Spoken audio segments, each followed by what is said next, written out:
Salut! Vous écoutez Confidence d'un sportif, un podcast réalisé par Sacha et Natacha. Ensemble, on a toujours beaucoup parlé de sport. On débat de chaque actualité, de nombreuses personnalités suscitent notre intérêt et beaucoup de sujets nous questionnent encore aujourd'hui. Alors, on est parti à la rencontre de sportives et de sportifs, et aujourd'hui, on vous fait découvrir des parcours de vie atypiques, des personnes inspirantes et des thématiques qui nous paraissent importantes à mettre en lumière. On espère que ces conversations vous plairont autant qu'à nous. Bonne écoute! Le jour où ce médecin me dit que j'ai une maladie neuro, je me dis je vais faire les Jeux paralympiques. C'est encore difficile dans le monde médical de s'imaginer qu'une personne handicapée elle fasse du sport et encore plus du sport de haut niveau. Quand les Jeux paralympiques ont commencé, les gens ils avaient juste trop hâte de reprendre un peu tous les shoots d'adrénaline qu'ils ont eu pendant les JO et du coup ça a été incroyable. Depuis toute petite, elle rêvait des Jeux olympiques. Après des années d'errance médicale, elle apprend qu'elle est autiste et également atteinte d'une maladie neurodégénérative. Alors, comment réagit-on à l'annonce d'un tel diagnostic ? Et comment gère-t-on un handicap mental et physique dans une carrière sportive ? Cet épisode a une portée éducative car il éclaircit des sujets que trop souvent on se contente de comprendre seulement en surface. On a appris beaucoup de choses grâce à Milena et on espère que ce sera le cas pour vous aussi. Salut Milena! Salut! Merci d'avoir accepté notre invitation. Nous allons parler aujourd'hui de handisport et plus particulièrement de paralympisme parce que tu étais aux Jeux de Paris l'été dernier. Avant de commencer notre échange, est-ce que tu peux te présenter ? Je m'appelle Milena Sureau, donc je suis parabadiste, donc le badminton adapté pour les personnes handicapées moteurs. À côté, je fais un peu de parasnowboard, mais à niveau national seulement pour l'instant, on va dire. Et puis, je suis consacrée à quasi 100% à mon sport aujourd'hui, mais à côté, j'ai quand même un podcast où je parle du sport paralympique justement, et je fais quelques conférences sur le handicap essentiellement et sur le sport. Ok, top. Est-ce que tu peux, pour les auditeurs, décrire un petit peu ton handicap, et en l'occurrence tes handicaps, et en quoi ils vont avoir un impact dans ta vie au quotidien ? Alors, donc j'ai deux handicaps. Donc, j'en ai un qui n'est pas du tout lié au paralympisme parce qu'il n'est pas éligible. Donc, c'est-à-dire que je suis autiste. Quand on est autiste, ça ne compte pas pour le handisport. Mais malgré tout, c'est vrai que ça m'impacte énormément parce que je vais avoir beaucoup de fatigue liée à l'environnement sensoriel. Donc, tout ce qui est le bruit, la lumière... manger c'est compliqué, le contact physique, etc. Et où en fait toutes les interactions sociales, toutes les relations sociales sont vraiment épuisantes parce que c'est quelque chose qui n'est pas naturel pour moi. Mais si je fais du parasport, c'est parce que j'ai un handicap moteur. Donc j'ai une maladie neurologique qui touche ma moelle épinière. Donc du coup, en gros, pour faire très simple, je deviens tétraplégique petit à petit. Donc en fait, je perds en force dans mes muscles, dans les jambes, dans les bras. J'ai ce qu'on appelle de la spasticité. Donc ça, c'est un peu compliqué à comprendre, mais en gros, c'est les muscles qui vont se contracter tout seuls trop fort et pas au bon moment.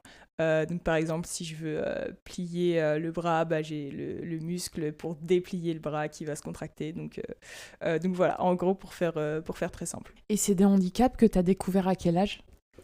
Alors en fait, l'autisme, depuis que je suis toute petite, tout le monde se doute qu'il y a un problème, entre guillemets. Au départ, c'est vrai qu'à la maternelle...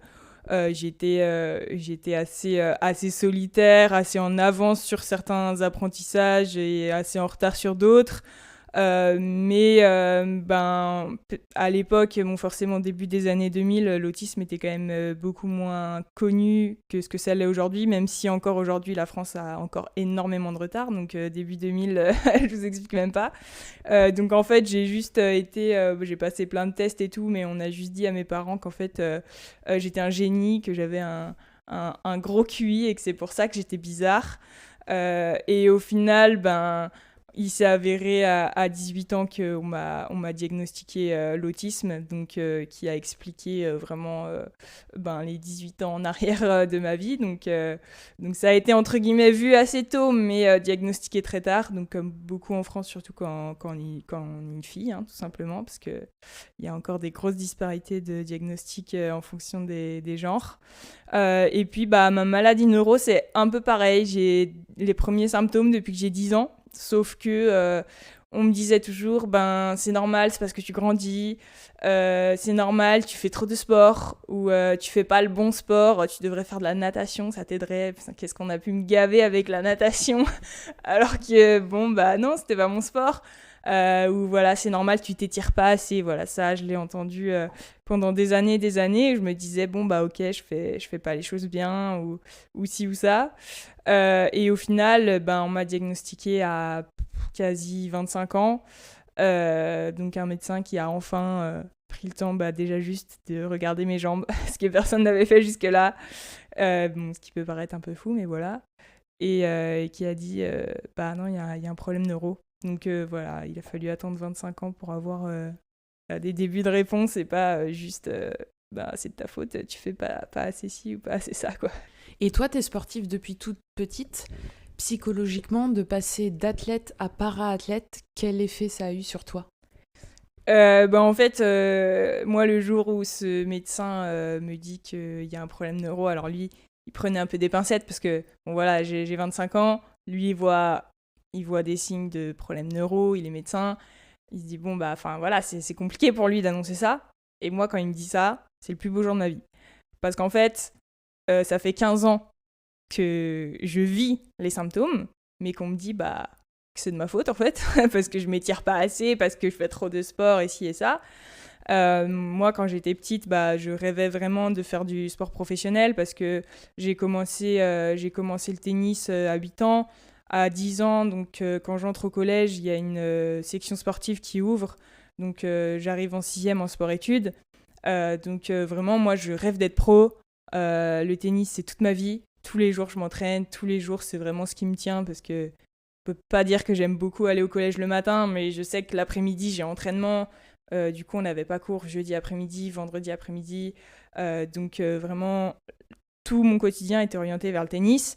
Sauf que quand t'es autiste, mais que tu le sais pas, quand t'as une maladie neuro, mais que tu le sais pas, en fait, devenir pro dans ton sport, ça devient super compliqué parce que pour devenir athlète de haut niveau, il faut faire partie des meilleurs mondiaux. Pour faire partie des meilleurs mondiaux, il faut que tout soit au top dans ton entraînement, ta technique, ta tactique, la nutrition, le sommeil. Enfin, vraiment, ceux qui réussissent, c'est ceux qui sont les meilleurs un peu partout. Donc forcément, quand tu as déjà 2 handicaps qu'en plus, ils sont pas diagnostiqués, c'est très compliqué de faire partie des meilleurs. Donc très vite, au début, je faisais partie des meilleurs de la région, du département. Très vite, je suis un peu larguée en termes de niveau, de classement. Et il y a un jour où je reçois ce fameux courrier de la Ligue de tennis qui me dit que je ferais plus partie des jeunes qui sont suivis en fait par la Ligue. Donc je fais plus partie des espoirs tout simplement du sport. Donc là, en gros, c'est un peu l'arrêt de mes possibilités d'en faire potentiellement ma vie. Et pour moi, c'est hyper dur, quoi. J'ai 13 ans, je pense.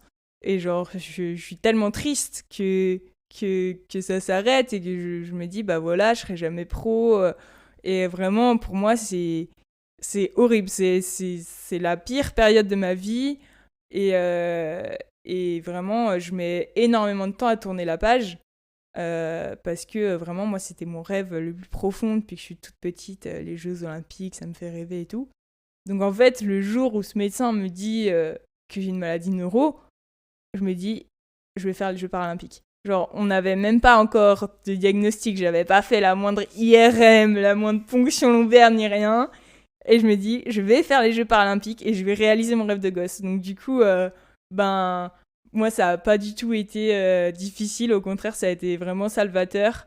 Et vraiment, c'est vraiment le sport qui m'a permis de vivre tout ça super bien. Peut-être même trop bien, je sais pas. Peut-être qu'un jour, il y aura un gros down quand j'arrêterai le sport ou je sais pas. Mais pour l'instant, il n'y a pas du tout eu de période de deuil ou quoi, comme on dit souvent, qu'il faut du temps. Moi, c'est tout l'inverse. Ça a été le plus beau jour de ma vie, quoi.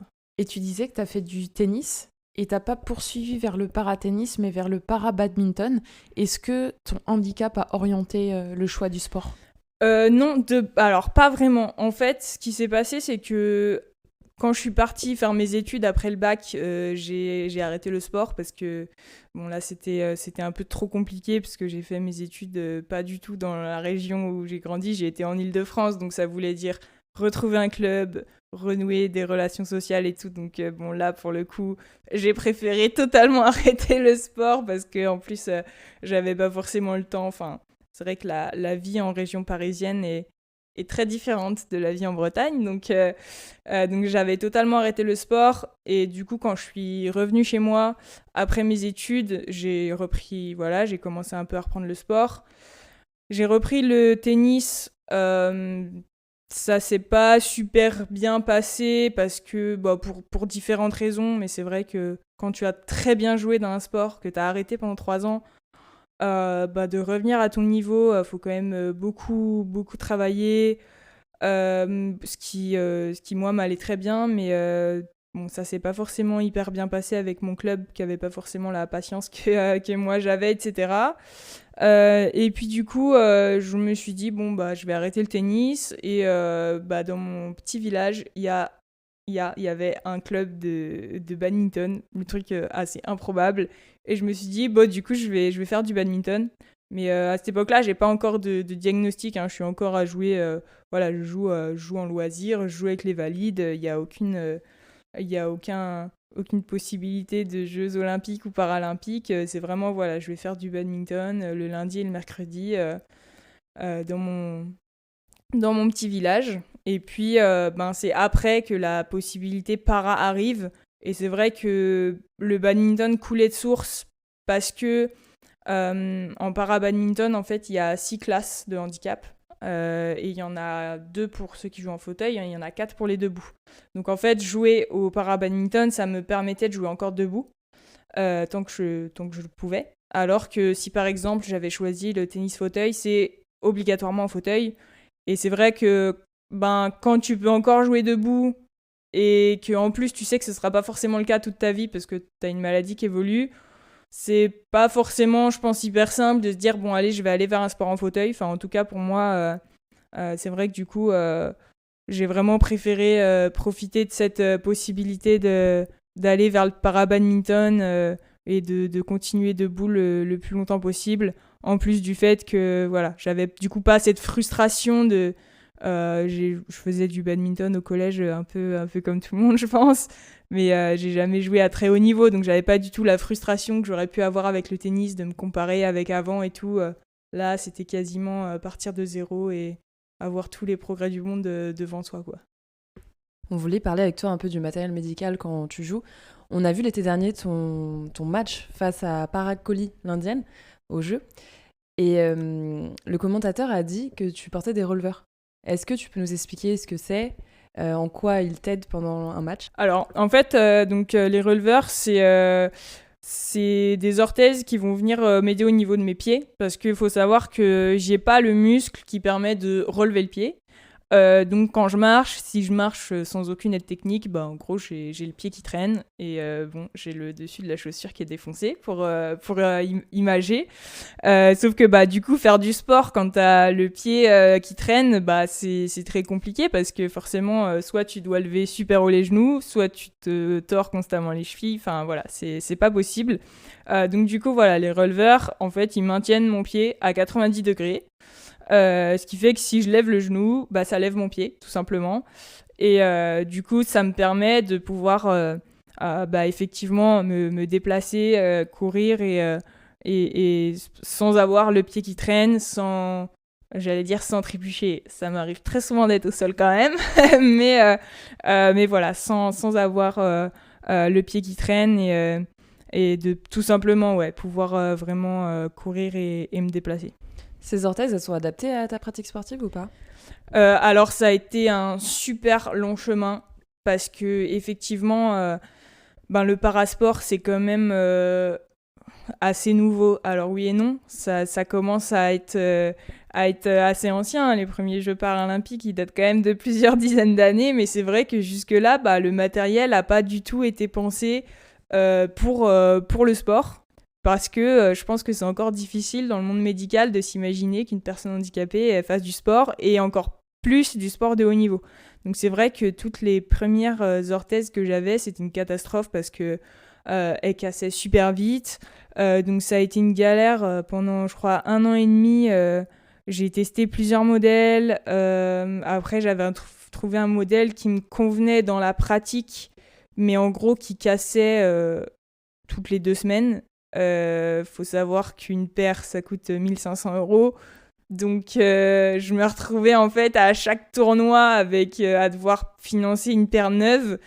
Aux entraînements, je m'entraînais avec des paires cassées. Et puis, j'ai fini par trouver enfin un modèle adapté au sport, qui casse pas, qui fait le taf, qui est vraiment super adapté. Et en plus, que ce soit pour le sport ou pour la vie, c'est les orthèses Turbomed qui sont faites au Canada. Et vraiment, du coup, ça m'a sauvé ma pratique parce que ça devenait super compliqué déjà à financer. Et puis, les orthèses qui cassent dans les chaussures, ça faisait des petits éclats de carbone. Donc parfois, pendant les matchs ou quoi, j'avais des pics de carbone qui s'enfonçaient dans mes pieds. Enfin, c'était vraiment l'enfer. Mais là, ça y est, je suis sortie de cet enfer depuis un peu plus de 1 an et demi. Et maintenant, tout va bien. Ok, tant mieux. D'ailleurs, par rapport au financement de tes orthèses, est-ce que tu as un remboursement par la Sécu ou pas du tout ? Alors en fait, en gros, sur des orthèses de vie, voilà, donc si on parle pas du sport, les orthèses qui sont faites sur mesure, donc en gros, en fait, les orthèses de base, on les moule, c'est-à-dire qu'on nous fait un moule en plâtre, et puis après, on nous fait des orthèses qui sont vraiment pile poil à nos pieds. Donc ça, c'est des modèles qui sont remboursés par la Sécu à 100%. C'est des modèles qu'il faut savoir qui coûtent très cher du coup pour la Sécu. Ça coûte un peu plus de 2000 € pour la Sécu. Malheureusement, en tout cas pour moi, ça n'allait pas du tout pour le sport. Donc du coup, après, je suis passée sur des modèles qu'on appelle de série. Donc c'est des modèles qui sont produits vraiment en série, donc qui coûtent beaucoup moins cher, qui coûtent entre 400 et 700 € chaque. Sauf que ça, la Sécu, bien que ça coûte beaucoup moins cher, ne rembourse que 76 €. Donc du coup, sur une paire qui coûtait 750 chacun, j'avais 140 € de rembourser une fois par an, parce que quand tu casses, en gros, c'est ton problème. Donc du coup, on peut dire que j'avais quasi zéro de remboursement de la Sécu. Et il fallait que je finance effectivement tout moi-même. Et maintenant, c'est pareil, les orthèses que j'ai sont remboursées pareil à hauteur de 76 €. Mais du coup, Turbomed a choisi de me sponsoriser. Donc voilà, comme en plus ça casse pas, j'ai pas besoin d'en avoir non plus 50 000 par an. Et plus le sponsoring, c'est vrai que maintenant, j'ai plus le souci du financement. Mais ouais, c'est vrai que pour quelqu'un qui veut faire du sport ou qui commence le sport, il faut sortir de sa poche parce que la Sécu a fait ce choix-là. Ouais, payer toi-même ou, comme tu disais, avoir un sponsor, ouais. On en reparlera après. Et là, aujourd'hui, tu es venu en béquille. Tu as aussi un fauteuil roulant ? Je l'utilise vraiment de plus en plus parce que ma maladie, elle progresse. Et puis, au final, on se rend compte que le fauteuil roulant, c'est beaucoup plus pratique que des béquilles. À tout point de vue, sur une journée, je vais pouvoir faire tellement plus de trucs quand je suis en fauteuil que quand je suis avec des béquilles. Au niveau de la force dans mes jambes, de mon énergie, etc. Mais aussi, par exemple, tout con, mais faire des courses en béquilles, c'est l'enfer parce que t'as les deux mains qui sont prises. À chaque fois que tu prends un article, tu dois enlever ton sac à dos, mettre dans le sac à dos. Enfin, les béquilles, c'est vraiment galère dans le quotidien. Alors que le fauteuil, c'est beaucoup plus simple pour beaucoup de choses. Alors pour beaucoup d'autres, c'est beaucoup plus galère parce qu'on a une société qui n'est pas très accessible. Mais il y a plein de choses qui sont au final beaucoup plus faciles à faire en fauteuil. Et c'est vrai qu'une fois que tu as accepté cette idée d'utiliser cette technique qui est quand même assez marquée et peut-être qu'on peut penser stigmatisante, c'est pas facile pour tout le monde quand le handicap arrive, notamment quand il arrive progressivement, de franchir ce cap. Au final, vraiment, on se rend compte que ça change la vie et que tu peux faire tellement plus de trucs. Donc c'est vrai que moi, je l'utilise quasi à chaque fois que je sors en extérieur. Après, c'est vrai que quand quand je sais pas trop justement ce que va être l'accessibilité, bah je vais pas forcément le prendre parce que bah parfois vaut mieux un peu se galérer avec des béquilles que se retrouver face à un escalier en fauteuil par exemple. Donc voilà, j'ai encore un peu cette possibilité de choisir pour que ce soit le plus simple possible dans la vie. Et t'es aussi accompagnée d'Eugène, ton chien d'assistance? Ouais, j'ai un chien d'assistance depuis 5 ans et demi maintenant. Alors de base, il était vraiment là pour mon autisme, parce qu'à l'époque, voilà, j'avais que le diagnostic d'autisme et puis il était là pour ça. Petit à petit, il a été formé pour mon handicap moteur, donc à m'aider par rapport à ça. Et donc aujourd'hui, voilà, il a cette double casquette pour m'aider sur ces deux facettes du handicap. Donc en fait, il fait tout simplement des tâches qui vont permettre de pallier le handicap. Donc par exemple, pour l'autisme, ça va être beaucoup de guidage, parce que comme je disais au début, j'ai beaucoup de difficultés sensorielles. Par exemple, juste devoir aller d'un point A à un point B, notamment en ville, avec tout le bruit, les odeurs, les voitures, etc. Ça peut être très compliqué. Donc lui, il est formé à guider. Comme ça, j'ai pas du tout à devoir suranticiper toutes les choses en étant ébloui par le soleil, etc. etc. Donc c'est vraiment lui qui fait. Il me met en sécurité parce que lui, il va jamais descendre d'un trottoir sans s'y arrêter. Il va traverser au passage piéton. Il peut trouver les entrées, les sorties des bâtiments, ce qui est pas toujours facile voilà, quand on est autiste, etc. Donc beaucoup de guidage. Beaucoup d'aide aux fonctions exécutives, donc ça c'est un peu compliqué à comprendre, mais en gros mon cerveau a beaucoup de mal de passer de l'idée à l'action. Donc par exemple, moi je dois prendre des médicaments tous les 4 heures, sauf que quand vient le moment, si j'ai pas le médicament à portée de main, le fait de devoir aller le chercher, ça peut être super compliqué parce que là je suis en train de faire un truc sur mon ordi et du coup mon cerveau il a beaucoup de mal à passer d'une tâche à l'autre. Donc du coup, Eugène va pouvoir aller chercher de l'eau, et au lieu que ce soit moi qui passe à la tâche, c'est lui qui m'amène les trucs. Donc ça aide énormément. Et puis après, il peut faire tout ce qui est en lien avec un peu les surcharges liées à l'autisme. Donc lui, il peut sentir, alors vraiment sentir en mode olfactif, pas en mode sixième sens, parce que ça c'est souvent un peu une idée reçue qu'on a sur les chiens.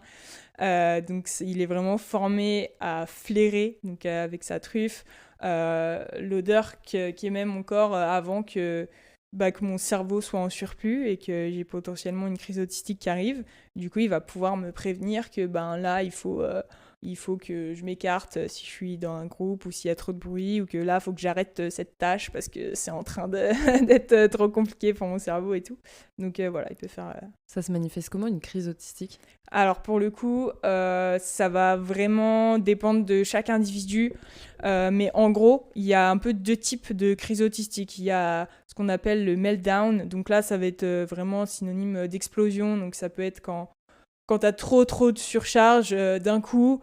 Ça peut être vraiment exploser. Tu peux voir la personne qui va se mettre à pleurer, qui va se mettre à se taper la tête ou à se balancer frénétiquement. Enfin, c'est vraiment la crise de surplus que parfois on peut tous avoir quand on est en train de se galérer à monter un meuble Ikea, tu vois. C'est vraiment cette image-là, sauf que ça arrive très souvent et c'est quand même très très très intense. Donc ça, c'est le premier type un peu de crise autistique. Et puis le deuxième, ça va être ce qu'on appelle le shutdown. Donc c'est à l'inverse, c'est que là on va être vraiment vidé de toute énergie et on va même plus avoir la force de parler, de faire quoi que ce soit. On va être vraiment en repli total, avec besoin de solitude. Et ça peut durer assez longtemps, parce que ça peut durer plusieurs heures, mais parfois plusieurs jours, à vraiment devoir rester dans son lit et être totalement vidé. Donc ça, c'est pas forcément des crises que moi, Eugène, il peut sentir. Mais les meltdowns, quand il y a vraiment le trop-plein, c'est quelque chose qui va pouvoir vraiment flairer un petit peu à l'avance pour éviter d'arriver en fait au trop-plein, quoi. Et comment on accepte l'arrivée de l'aide technique dans sa vie ? Parce que toi, t'as pas toujours eu un fauteuil, t'as pas toujours eu d'orthèse, t'as vraiment vécu une enfance sans aide matérielle finalement ? Je peux pas faire de généralité là-dessus parce que c'est vrai que chacun va vivre l'arrivée de l'aide technique de manière très différente. Déjà en fonction de si tu as un accident et que ça arrive d'une seconde à l'autre, c'est déjà pas pareil que quand tu as une maladie qui progresse et qui évolue. Donc moi je suis quand même je suis dans le cas de la maladie qui progresse petit à petit. Donc c'est souvent c'est vrai qu'on voit souvent les gens qui repoussent l'utilisation de ces aides.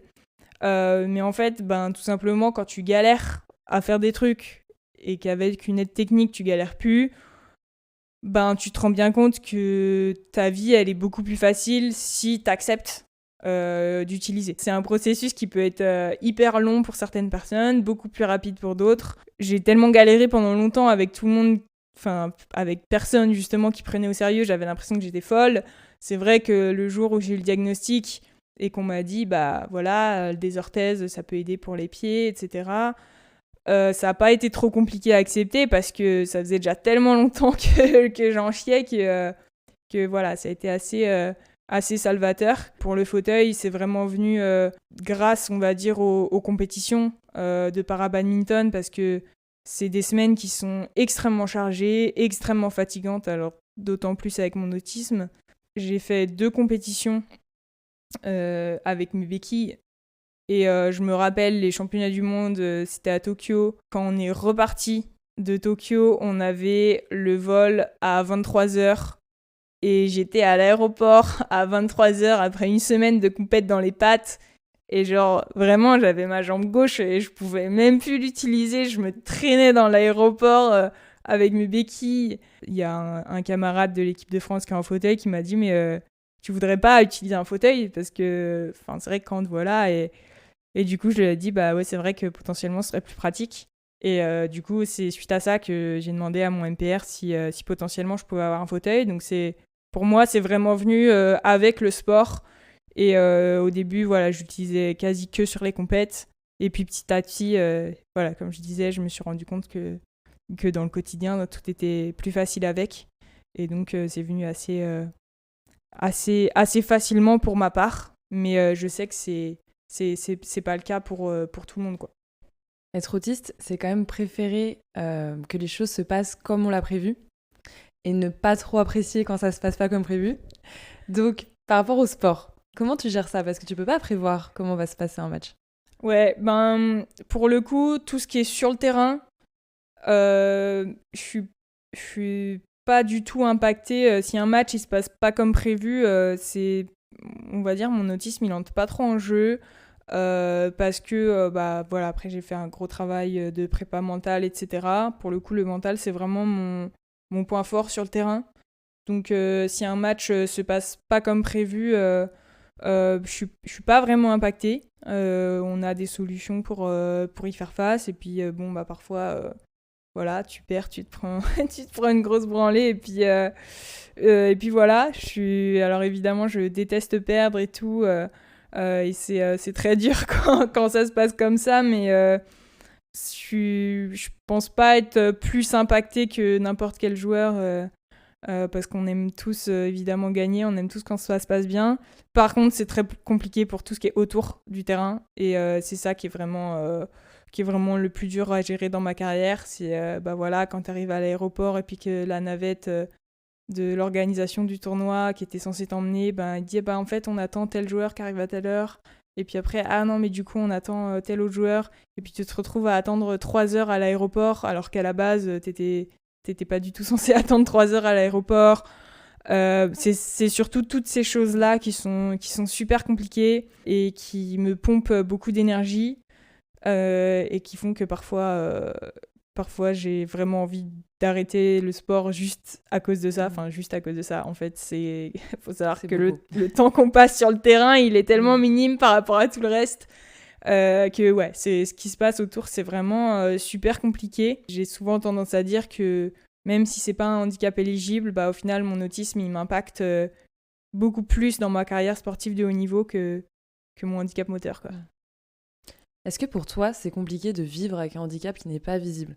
Parce qu'on a vu justement par rapport au match que tu as fait au jeu, tu avais après précisé sur les réseaux sociaux que tu avais eu plein de réflexions comme quoi tu n'étais pas légitime de jouer face à Parag Kohli, l'Indienne, comme quoi, entre guillemets, ton handicap était moins visible. Donc là, en l'occurrence, je pense que les personnes parlaient de ton handicap physique. Est-ce que pour toi, c'est difficile à vivre? En fait, depuis que j'ai mon handicap moteur, je suis passée un peu du côté visible de la force. Parce que justement, j'ai un fauteuil, j'ai des orthèses, donc voilà. Mais j'ai vécu toute ma vie avec un handicap invisible qui est l'autisme. Et c'est vrai que c'est super compliqué parce que déjà, on l'a bien vu du fait de mon diagnostic super tardif, c'est que pendant quasi 18 ans, toutes mes bizarreries, on les prenait pas en compte. Ou alors on mettait ça sur le fait que j'étais un génie. Alors, c'est pas le cas, hein.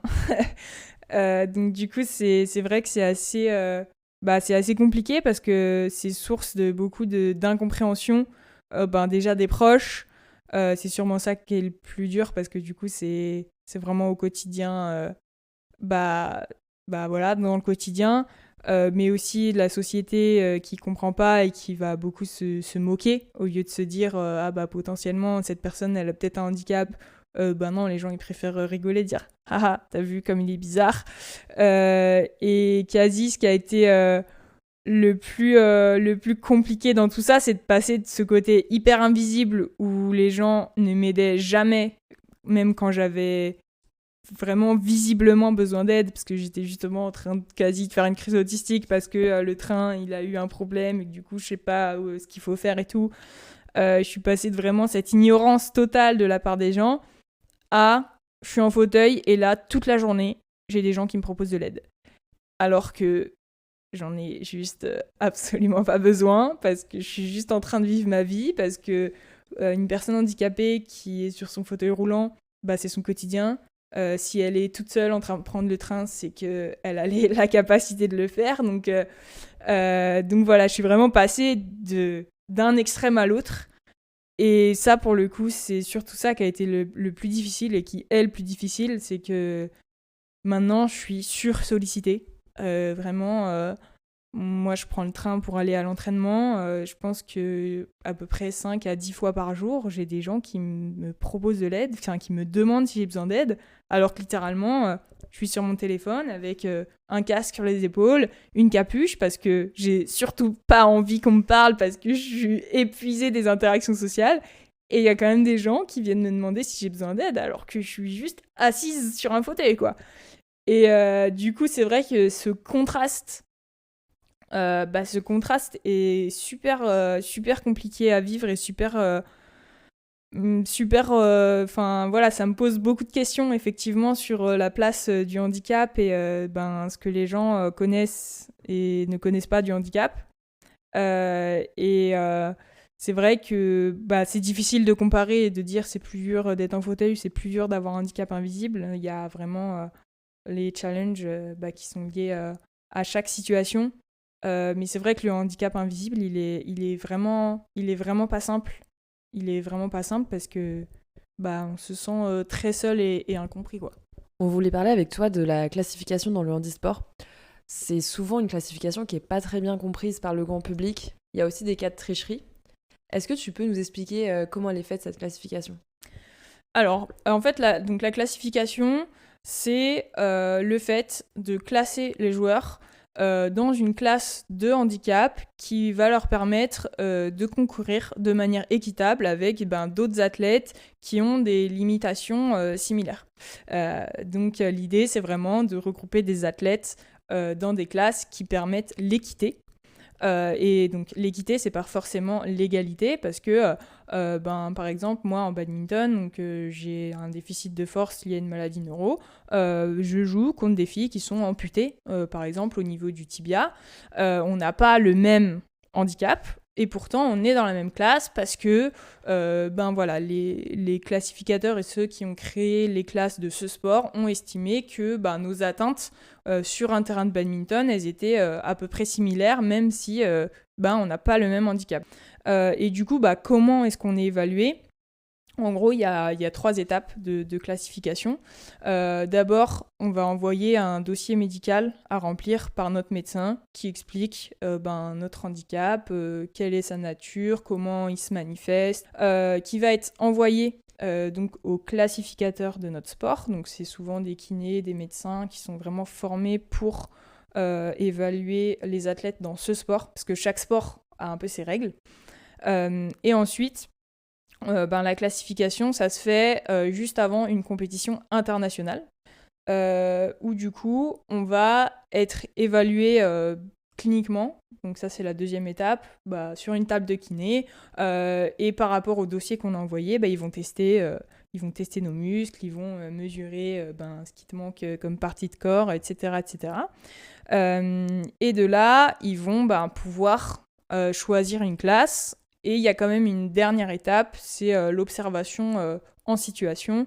Donc moi au badminton, on nous fait jouer sur un terrain pour voir si ce qu'on a mis dans le dossier et ce qu'ils ont vu sur la table, est-ce que ça correspond à comment ça se manifeste sur le terrain, pour que vraiment tout soit le plus juste possible et justement éviter les tricheries ou éviter de passer à côté, parce que parfois entre le clinique et ce qui se passe sur le terrain, parfois ça rentre pas parfaitement dans les cases. Donc pour être vraiment le plus juste envers les athlètes, il y a cette 3e étape d'observation sur le terrain qui permet de bien pouvoir classer les athlètes. Et toi, ta classification, c'est SL4 en badminton, c'est ça ?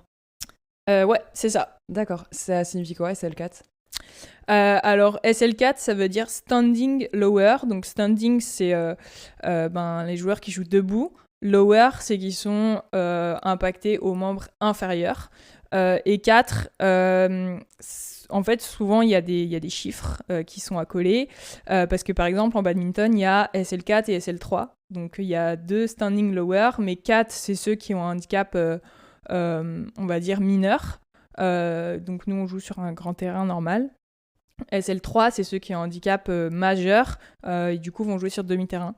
Donc généralement, dans les classifications, autant les lettres varient vraiment en fonction des sports, parce qu'il y a plein, enfin voilà, chaque sport a un peu choisi comment il voulait appeler les classes. Et généralement, le chiffre, plus il est bas, plus le handicap est important, et plus il est haut, moins il est important. D'accord. Et toi, donc, comme c'est une maladie de neuro, ça risque d'évoluer au niveau de ta classification ?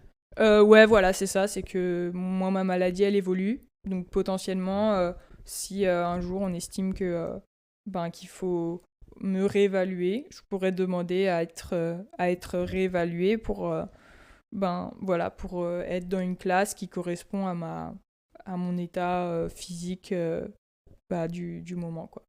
Et si on récapitule, t'as des releveurs, un fauteuil, un chien d'assistance. On a un peu parlé coût, mais tout ça mis dans sa globalité, ça coûte combien ?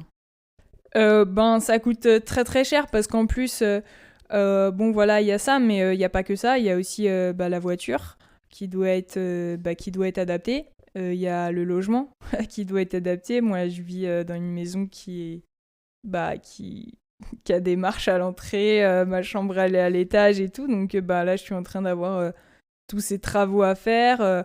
Cette année la voiture a changé, etc. Donc il y a des aides un peu, ça couvre pas tout malheureusement. Il faut aussi mettre de sa poche, donc en fait c'est hyper dur de donner un prix. Parce que les lois évoluent aussi. Jusque là par exemple, mon fauteuil roulant, il m'a coûté 11 000 €. La sécurité sociale a remboursé 593. Après, il y a d'autres leviers. Il y a la MDPH qui a remboursé 2 000 €, je crois. Mais on voit qu'il y a quand même des gros restes à charge, même si on est en France et qu'il y a des aides. En fait, il y a le handicap coûte cher. Et c'est comme pour tout, mais peut-être encore plus dans le handicap. Si tu veux pouvoir vivre un minimum en autonomie, il faut avoir de l'argent. Et encore une fois, c'est ceux qui ont le plus de moyens qui s'en sortent le mieux, quoi. Et tout à l'heure, tu nous parlais de tes sponsors. Est-ce qu'ils t'aident financièrement dans tout ça ? Mes sponsors, ils sont vraiment là pour toute la partie badminton. Après, tout ce qui est perso, non, parce que c'est forcément c'est tout ce qui est perso. Je peux pas utiliser les sous de la société, de ma société sur le perso. Mais c'est vrai que ouais, j'ai les sponsors pour financer la partie bad en partie quasi entièrement, je pense aujourd'hui. En seulement 2 années de pratique du badminton, t'as gagné une médaille d'argent au championnat d'Europe à Rotterdam. Et l'été dernier, t'as réalisé ton rêve, comme tu le disais, c'est de faire les Paralympiques. Donc on voulait parler de ça avec toi. Il y a eu un vrai engouement l'été dernier par rapport aux Jeux Paralympiques. Et les salles étaient pleines, il y a eu environ 20 millions de téléspectateurs chaque jour. Est-ce que toi, t'as ressenti toute cette effervescence autour du paralympisme ? Ouais, vraiment, on a vécu des jeux incroyables. C'est vrai que nous, on savait pas du tout à quoi s'attendre parce que les Jeux paralympiques, c'est forcément, jusque-là, il y avait eu moins d'engouement. Jusqu'aux Jeux de Tokyo, il y avait eu un peu de diffusion télé, mais pas trop. Et là, c'est vraiment la première fois qu'on annonçait une diffusion complète des Jeux paralympiques. Donc forcément, on s'attendait à ce que ce soit mieux que les éditions précédentes, mais en même temps... à quoi s'attendre, parce que quand on voit comment le handicap est considéré dans la société, on ne savait pas trop. Les Jeux Olympiques ont été un succès phénoménal. Nous, on était encore on était en pleine préparation pendant les Jeux Olympiques, mais nous, on voyait l'engouement, on voyait... Enfin, voilà, on se disait, mais est-ce que ça sera comme ça pour nous ou pas ? On savait vraiment pas du tout à quoi s'attendre. Et en fait... entre les Jeux Olympiques et les Jeux Paralympiques, il y a 2-3 semaines de pause. Et en fait, ces 2-3 semaines de pause, il y a plein de gens qui ont critiqué sur les réseaux, et même moi, ça m'a fatiguée, parce qu'après les Jeux Olympiques, nous, on avait trop hâte d'être à nos Jeux et tout, et en fait, les gens sur les réseaux arrêtaient pas de critiquer. Ouais, pourquoi les Paralympiques, c'est après, c'est de la discrimination, blablabla, il y aura personne, etc., il faut mettre tout en même temps. Et...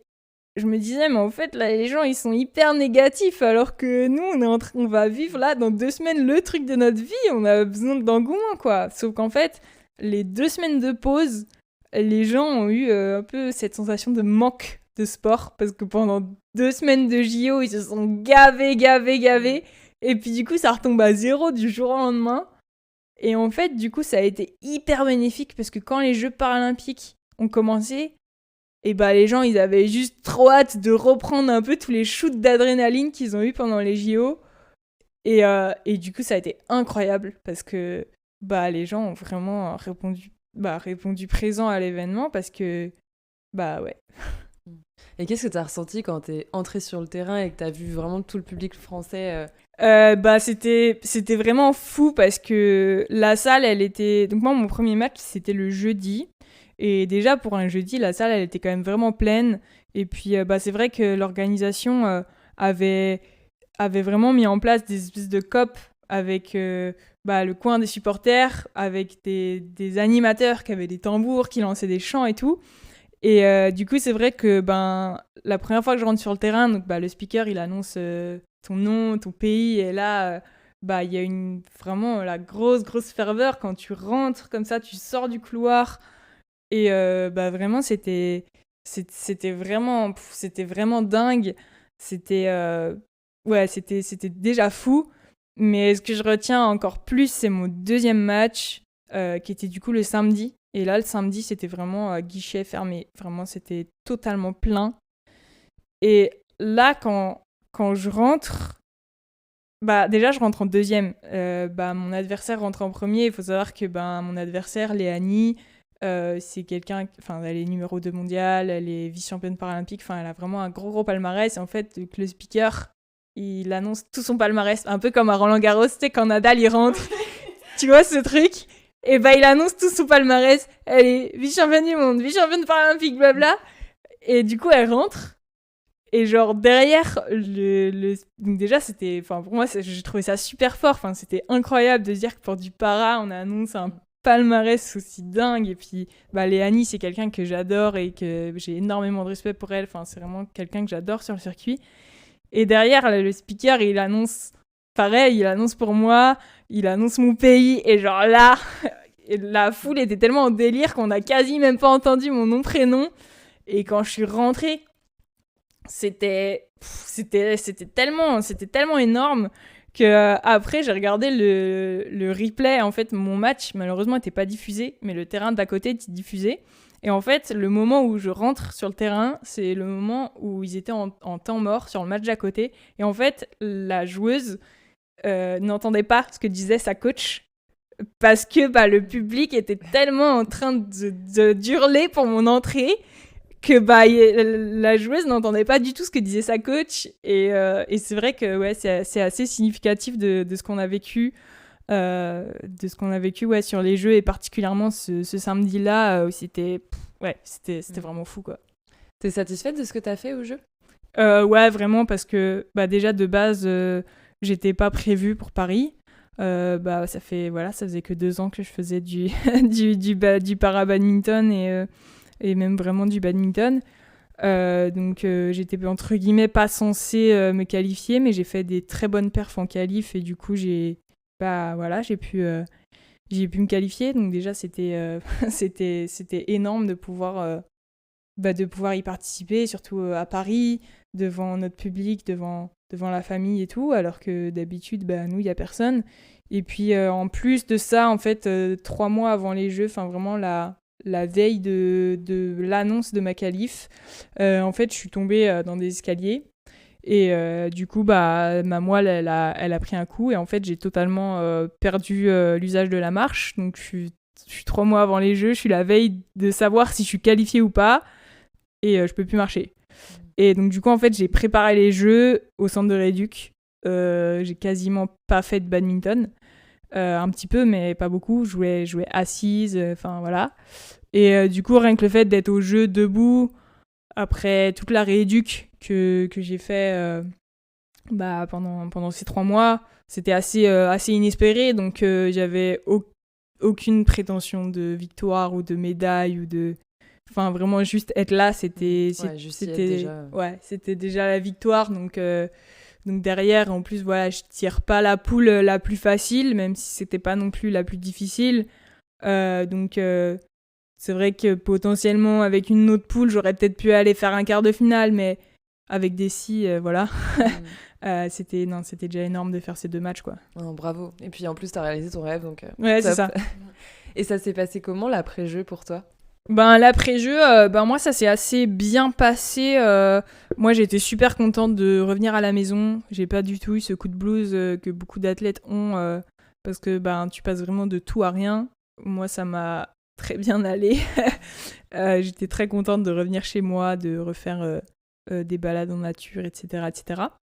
Donc j'ai pas eu trop de soucis. J'ai assez vite voulu reprendre l'entraînement. Donc j'ai repris en octobre. J'ai pas eu ce besoin de faire une trop grande pause à cette époque-là, en tout cas. Par contre, c'est vrai que au mois de décembre, c'est là où j'ai eu mon creux. C'est vrai que chaque athlète a un peu entre guillemets son rythme de récup des Jeux. C'est en décembre où là j'ai un peu eu besoin justement de faire une pause. Et j'ai fait une pause de 2 mois du coup. Décembre, janvier, j'ai repris mi-février. Mais non, globalement ça n'a pas été trop compliqué. J'ai pas eu de coup de blues après les Jeux. J'étais contente justement de pouvoir me poser et de retourner à ma routine de campagne. Et du coup, tu nous parles d'une pause, mais ça n'a pas été une pause totalement de tout repos parce que t'es partie à la montagne, je crois, tu vas pouvoir nous en parler, et t'as fait du parasno. Et nous, on a suivi un peu ton actualité et il se trouve que t'as gagné 2 médailles d'or au championnat de France en mars dernier. C'est assez impressionnant de voir que t'es polyvalente dans des sports aussi différents, quoi. Donc le parasno, tu en fais depuis longtemps ? En fait, j'ai fait du snowboard depuis je crois que j'ai commencé le snowboard, j'avais 12 ou 13 ans. Comme on disait, quand j'allais à la montagne avec mes parents l'hiver, une semaine par-ci par-là. Donc je faisais du snowboard. J'ai pas débuté le snowboard cet hiver, mais ça faisait 6 ans que là j'étais pas montée sur un snow parce que Parce qu'il y a eu le Covid, il y a eu moi mon installation au Marais. Derrière, il y a eu mon projet paralympique, donc j'avais pas forcément envie de me blesser parce qu'on sait que c'est des sports où on peut vite avoir des blessures assez graves. Donc voilà, ça faisait 6 ans que j'avais pas fait de snow, puis là quand j'ai eu besoin de ma pause, j'ai eu l'opportunité de faire cette pause à la montagne, et donc du coup je suis assez vite remontée sur un snow, et puis à la base c'était censé être une vraie pause, voilà. Sauf que moi j'aime, comme on l'a compris, j'aime énormément la compétition, et puis très vite je me suis dit, quitte à faire du snow, autant voir, faire une petite Coupe de France de parasnow, faire une classification, et puis découvrir une nouvelle discipline, mais vraiment en mode compétition, mais compétition loisir, quoi, histoire de voir ce qu'il en est. Et puis j'ai vraiment énormément accroché. Je pensais pas autant aimer la compétition en parasnow, parce que c'est vrai que moi le snowboard j'ai toujours fait ça que comme ça, en freeride sur la piste, un peu la poudreuse et tout, et je pensais pas que passer des piquets et avoir des virages imposés ça allait autant me plaire. Mais du coup j'ai vraiment énormément accroché. J'ai fait des médailles d'or en Coupe de France, et ça m'a permis de me qualifier au championnat de France, donc je me suis dit que j'allais boucler cet hiver, j'allais boucler ce que j'avais commencé avec les Coupes de France, et puis j'ai été au championnat de France au mois de mars, où j'ai refait 2 médailles d'or du coup. Mais voilà, il faut vraiment voir ça comme plus du loisir que vraiment de la compétition. Pour l'instant, c'était vraiment dans le cadre d'une pause, même si ça paraît peut-être pas comme ça. Mais c'était une très belle expérience cet hiver dans un sport qui est complètement différent, quoi. Ok, tu vois ça plus comme une parenthèse plutôt qu'autre chose, parce que je me dis, quand tu vois que tu gagnes des super médailles au niveau national, est-ce que tu serais tenté de te dire, je tente les 2 sports en haut niveau, si tant est que ça soit possible? En fait, c'est ça qui est assez compliqué, c'est que déjà faire un sport, c'est hyper demandeur. En faire 2, avoir un projet été-hiver, alors certains le font. C'est vrai que les fédérations, elles sont quand même de plus en plus réticentes, parce que comme on le dit, le sport il devient professionnel, donc ça devient assez dur, même en para, de pouvoir avoir un projet été, un projet d'hiver en parallèle. Donc moi c'est clair et net qu'aujourd'hui c'est le badminton qui prime, c'est Los Angeles 2028 en objectif unique.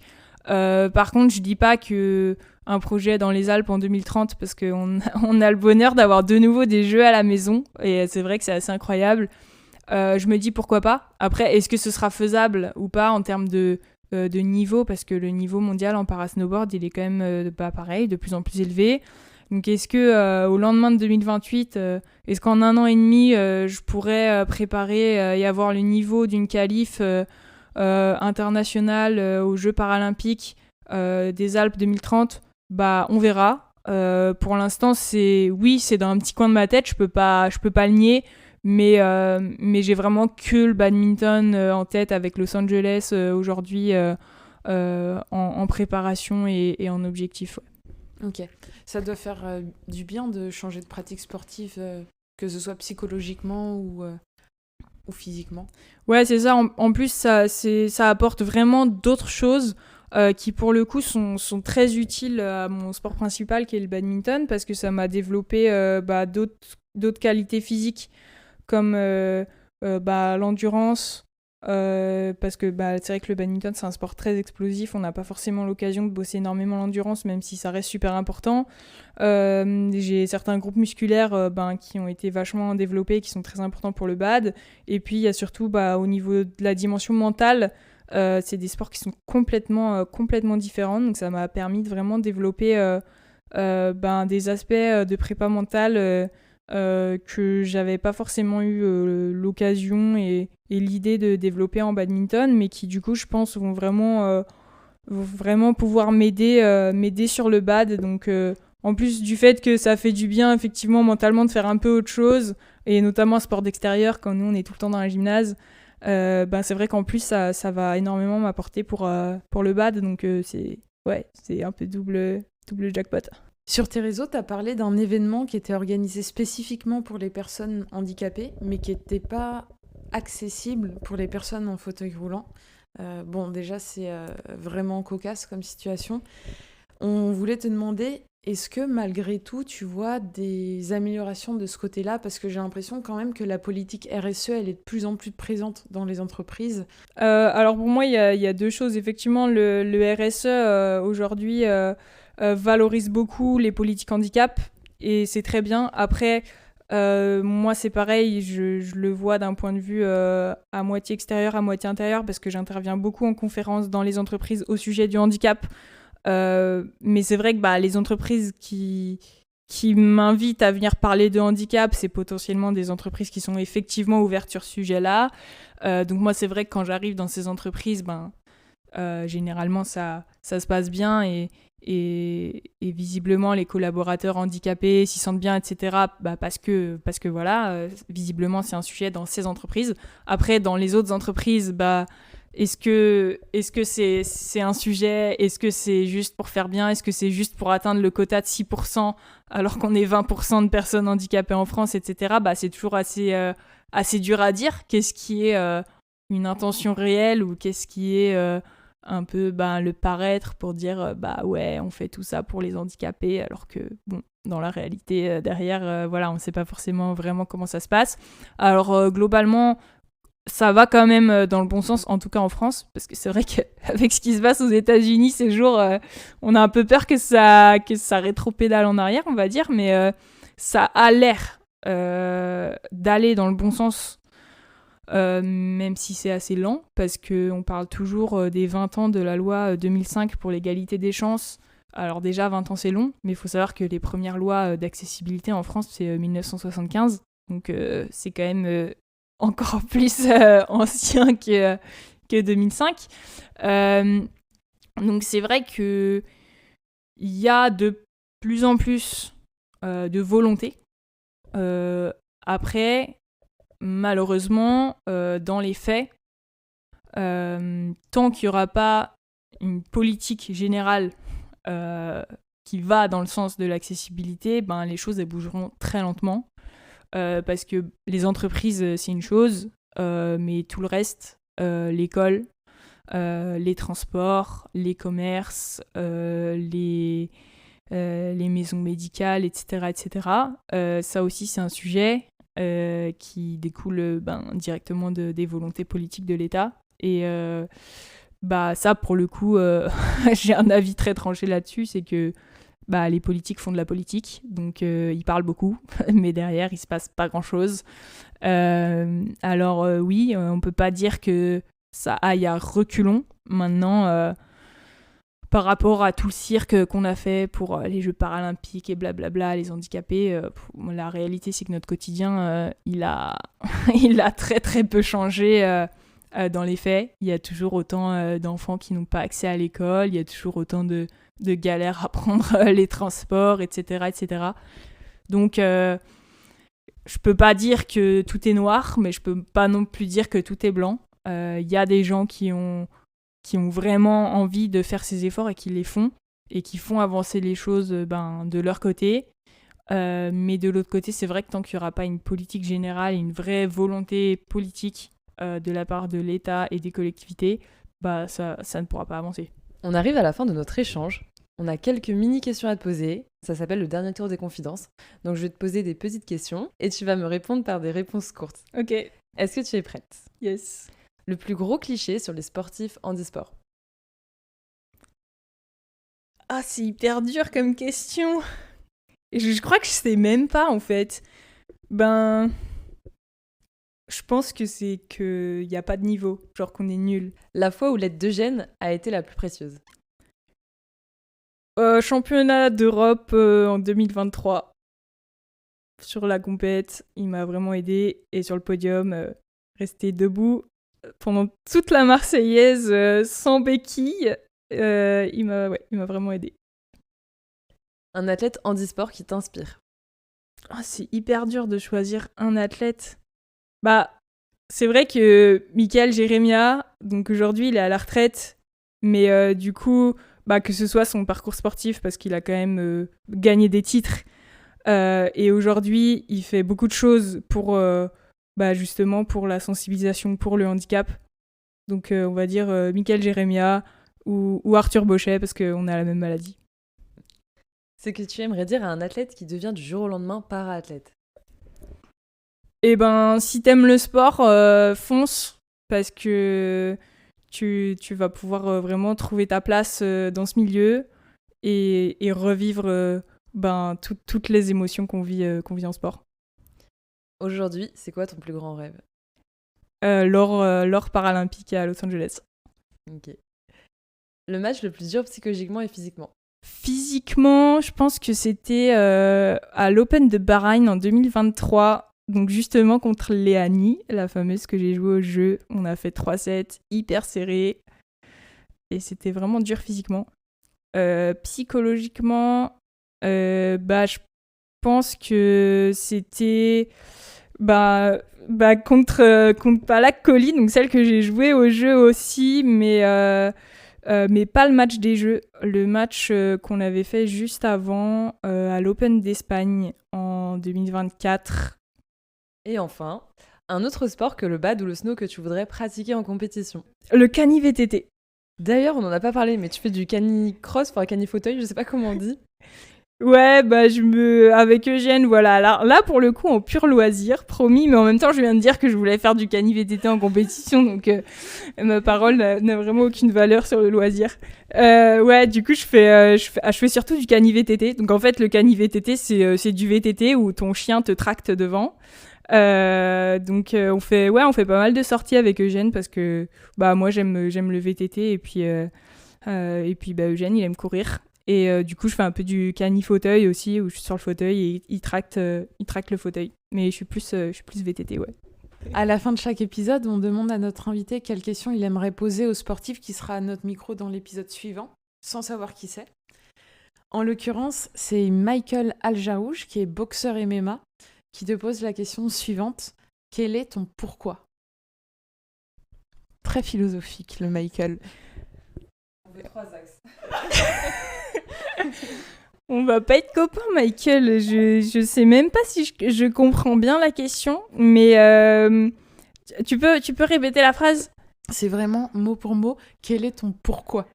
Ok. Eh ben, mon pourquoi, c'est pour l'égalité des droits pour tous. Mais très bonne réponse. Et toi, sans savoir qui sera le prochain invité à ce micro, quelle question t'aimerais poser? J'adore ce petit jeu. Il va me falloir un petit peu de réflexion parce qu'en plus je sais pas qui c'est, donc je sais même pas quel sport il va faire ou qu'est-ce qu'il fait dans sa life. Faudrait peut-être que je pose un truc en rapport avec le handicap aussi, ça pourrait être une petite question piège. Tiens, ça c'est une très bonne question parce que j'allais en parler dans un futur post, donc comme ça j'aurai la réponse. Qu'est-ce que tu fais si t'es en train de te promener en pleine nature dans une balade et tu vois un fauteuil roulant qui est tout seul, genre posé, et il n'y a pas de personne handicapée autour? Qu'est-ce que tu fais? Ok, très précis comme question. On lui posera. Super. Écoute, Milena, je crois qu'on a terminé notre discussion. Merci beaucoup d'avoir accepté de discuter avec nous. Ça nous a fait trop plaisir. On a appris beaucoup de choses, je pense. Donc merci beaucoup. Et merci à vous pour cette invitation. C'était super chouette. Merci. Merci d'avoir écouté cet épisode. On espère qu'il vous a plu. On se retrouve très vite pour un nouvel échange qu'on a déjà hâte de vous dévoiler. Pour la suite de l'aventure, si vous souhaitez qu'on aborde un sujet en particulier, n'hésitez pas à nous écrire sur notre compte Instagram Confidence d'un sportif. Vous pouvez nous suivre pour soutenir notre projet et connaître les actualités du podcast. À bientôt!